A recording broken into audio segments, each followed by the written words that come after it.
He thought the jackpot would buy him freedom. Instead, it bought his cage. Money is strange. It promises joy, safety, power, but in the wrong hands, it becomes poison. This is the story of David, a man who believed fate had chosen him. He won the lottery. Overnight, millions fell into his lap, but what followed wasn't happiness. It was greed, fear, silence, regret. This is the diary of a man destroyed by the very thing he thought would save him. Chapter 1. The day everything changed. David was 42, a factory worker in a town no one cared to map. His hands were rough, his back hurt, and his paycheck always seemed smaller than the bills waiting at home. Every Friday, he stopped by the gas station on his way back. Beer, a sandwich, and, as a quiet habit, a lottery ticket. Quick pick. Nothing special. Most weeks, it ended in the trash. Sometimes, it sat forgotten on the fridge. But one night, the numbers lined up. One by one, the announcer's voice turned his life upside down. He checked again, and again. His wife thought he was having a heart attack. When she saw the ticket, she covered her mouth, shaking. $37 million. He laughed until he cried. She cried until she laughed. The house felt too small to hold the noise of it all. For the first time, David thought, we're free, no more debt. No more ceiling-staring nights, no more being invisible. But he didn't realize that money doesn't erase your worries, it multiplies them. Chapter 2. The spending begins. The first weeks were a blur. Interviews, cameras, flashbulbs. Strangers called him lucky, bankers called him sir. He bought a new truck.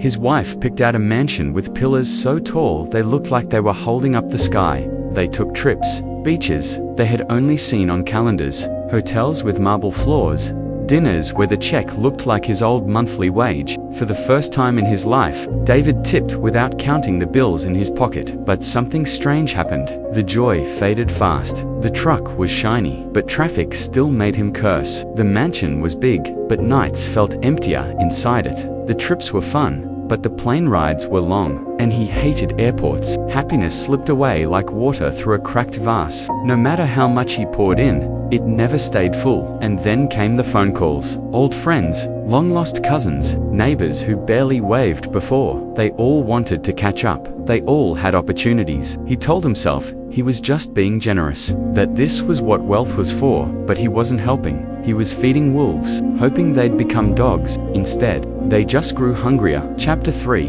The debt trap of the rich. The thing about sudden money, it attracts debt. Not the kind you owe to banks, but the kind others believe you owe them. His brother asked for $50,000 to start a business. His cousin asked for $20,000 to get back on his feet. A childhood friend needed $10,000 to pay off medical bills. David signed checks, one after another. He told himself it was nothing. He had millions, but no one ever repaid him. And worse, they came back for more. He couldn't say no. Every time he tried, guilt tightened its grip. Wasn't he lucky? Didn't he owe it to them to share? And when he did say no, anger followed. Accusations, silence, distance. Suddenly, generosity wasn't enough. The only answer they wanted was yes. And then came the real vultures, investors, advisors, people in suits who spoke fast and smiled wide. They promised him returns bigger than his jackpot. They sold him on restaurants, land, even a private jet lease. He didn't understand half the contracts he signed, but he signed anyway. And one by one, the wolves grew fat, while his fortune grew thinner. Chapter 4. The lawsuit. The breaking point wasn't a car, or a house, or a trip. It was family. A niece claimed he had promised her money for college. When he said no, she took him to court. The lawsuit wasn't even about the amount. It was about betrayal, about greed, dressed as entitlement. Reporters swarmed. Headlines mocked him. Lottery loser, they called him. David sat in the courtroom, his hands sweating, as relatives testified against him. People he had once hugged now spoke about him like he was a stranger. The money hadn't united the family, it had split it beyond repair. And even when he won the case, he lost something bigger: his peace, his name, his trust. Chapter 5. The collapse. The investments bled money. The lawsuits drained more. The lifestyle became a prison he couldn't afford to maintain. Within 5 years, half his fortune was gone. Within 10, nearly all of it had vanished. His wife left. She said she didn't recognize him anymore. His children stopped calling. They had grown tired of the chaos. Alone, David moved into a small rented apartment. The mansion was sold. The cars repossessed. But the silence was worse than the loss. He sat at a kitchen table with peeling laminate, staring at the same kind of bills he once thought he'd never see again. The only difference now was that he knew the taste of millions and the bitterness of losing them. Chapter 6. The silent aftermath. In the end, David was poorer than when he started, but poorer in ways money couldn't measure. No friends, no family, no respect, just memories of flashing lights, hollow parties, and wolves with perfect smiles. The lottery ticket that once felt like a golden key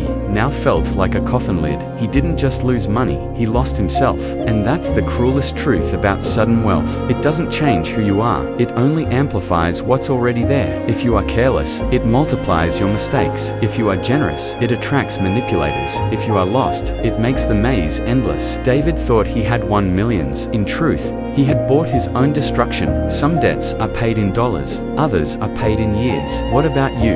What money mistake changed your life? Share it below. Your story may save someone else.